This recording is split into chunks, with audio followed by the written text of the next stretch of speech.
What it is, y'all, it is your old boy Pilk, and I'm coming back at you today with more Danmachi. Now, today we're going to be talking about 7th Zone, and I know I kind of said last week, like, I'm done with 7th Zone, but something really, really big just happened in the game, and it really is going to affect people mostly looking for high scores, and I'll explain why that is in a moment, but more than that, there's a hidden gem in here that I didn't even realize. I mean, I guess I kind of could have surmised it, but it's not been really relevant or prevalent prior to this. So it's going to be massive, especially if you're super lazy and you just like autoing the game, like I tend to be. You guys have watched my streams, you know the grind can be real sometimes, but the auto system makes it so nice. So let's get into it. First things first.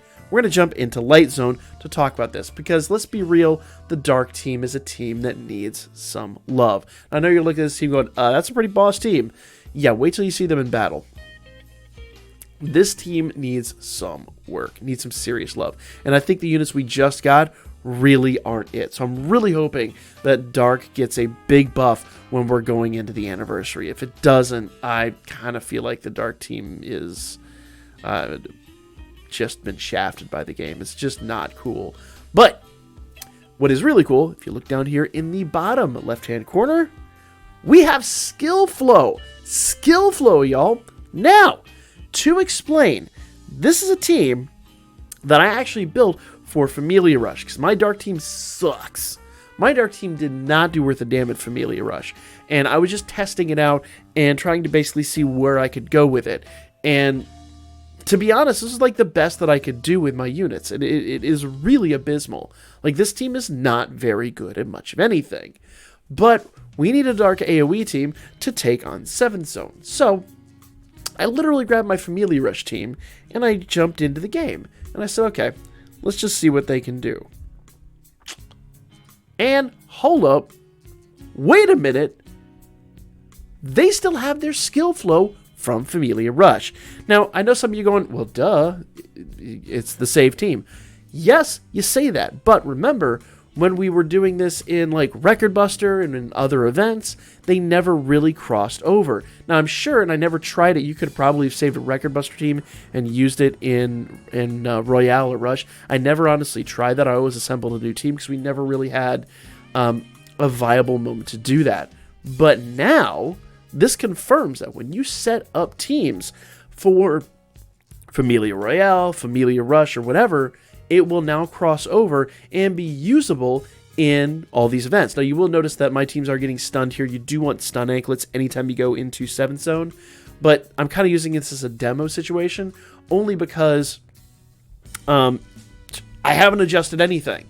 I've not given them new armor. I've not given them new weapons. They should have their weapons just fine, but I've not given them anything. This is like literally the bare team that I pulled over with breastplates and all, taking on 7th Zone. And they're actually going to do a pretty good job. So I can hit auto here, and they're going to go for about 7 turns before any problems happen. And you'll actually see the problem here in just a moment, and I'm going to get to talking about that and what you need to do. But more than anything else, I think what is really evident here is when you're building these teams finally for, you know, for real, like when we're actually going in here and we're saving teams and we're going nuts, what you need to do is under all of your Wargames settings, and I'll go out and talk about what I mean by that here. Under all your Wargames settings, you should build an AoE team, just a blanket, really awesome AoE team that has probably stun anklets just for 7th Zone purposes, or something really good, and just one of each type. Just legit, in Wargame, just build one team of each type that is AoE. Record Buster, you should do the same thing. You should keep those teams updated now, because skill flow will go back and forth between all these events. Like I said, it may have done that before, I just never noticed, because I've never really had the opportunity or the care or even the thought process to go check all of these teams out.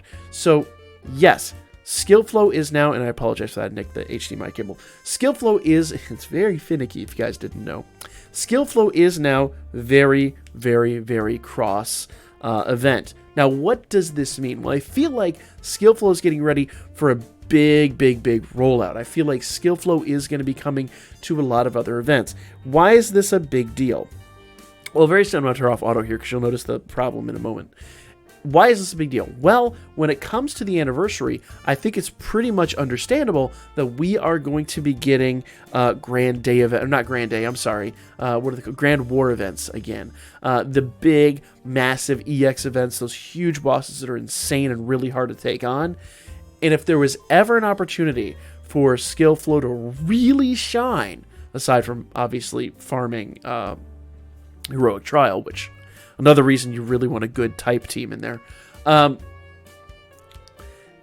it comes to those big EX events, the EX difficulty events, having a team that you can, set to do their thing and auto run and guarantee and expect them to go through each and every time and do it right is massive. And I do mean massive, because if you've ever run those events, RNG could just be a beast and you could have to run it 3 or 4 times before you actually get the results you want.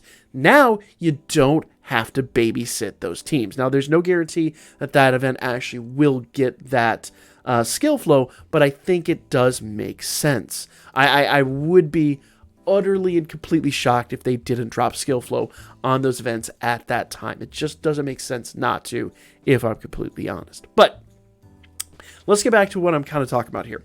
So notice that turn 8, they've got nothing. They've only got base attacks.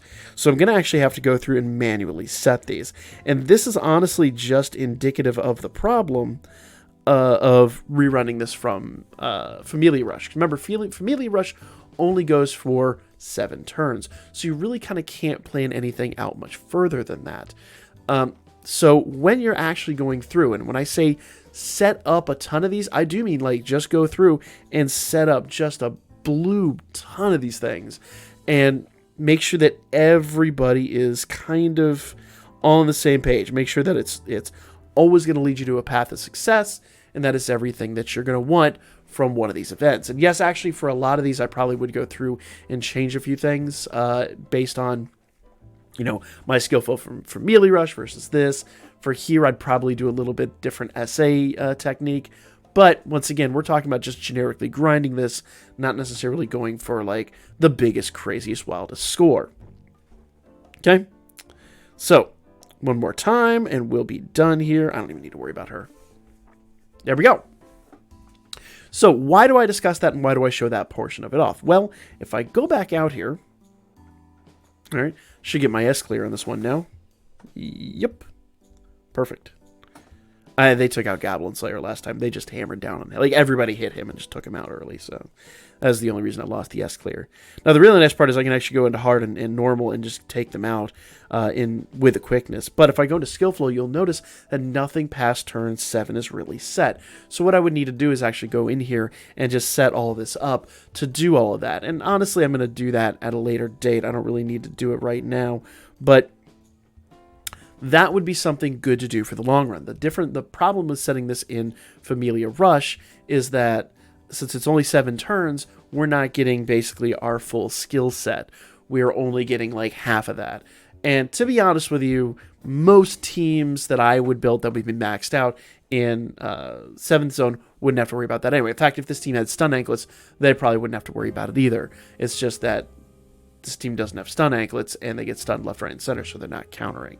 So realistically, I can honestly set all these teams up with stun and then just call up the team that I want when I need that for 7th zone and just go to town. Now, obviously this does mean when you get those built teams, when you have all of your pre-built teams for each element, then obviously you'd want to adjust, for each one you'd want to adjust the skill flow ever so slightly for different SA situations and different equipment situations and things like that. And that would just be like little tidbits. Rather than building huge teams every single time, you'd have preset teams that you could just do minor adjustments to. So this would be something that I would just recommend doing over the course of the next week or two while we have this and while it's fresh in our minds, so that you are pretty much prepared for everything oncoming. But for me, personally, this means that a lot of my teams for 7th zone that I actually could potentially get top 10 scores, I'm going to go set those right away. And then when I get those events, then I can just auto battle those things and If the RNG's bad, just redo it like, 4 or 5 times over and over and over again until I get the score that's satiable. Because the top 10 finish for me is realistic on probably about half the teams. I just most of the times don't do it because, very simply put, I get lazy. I don't want to hand gesture that every time. We've got 3 games on the channel now, and I just don't have the time to do it. But the rewards are so sweet. So for me, this is like a really, really, really awesome situation. And you notice how much faster we're actually beating the normal and hard modes now in comparison to what we were before. So 7th zone, massive. We can pretty much confirm it's cross battle now. That's awesome. Take my advice. Go set those teams. Take a little bit of time to do that and save yourself in the long run, guys. That's my video. Let me know your thoughts in the comments section. Like, comment, share. And once again, guys, if you are not playing Danmachi, I would recommend it, guys. It is super free to play. Most of these teams, I will say the Dark team I did whale pretty hard for. But some of my early teams, especially going into the anniversary, with the anniversary coming up here in about 3 weeks, they're going to give us so much in-game currency. It's going to be ridiculous. Y'all will see. Like, comment, share. I'll catch y'all coming up on the next Danmachi video, or the next video for whatever game we play on. We got 3 games now. It's awesome. I'm actually enjoying this.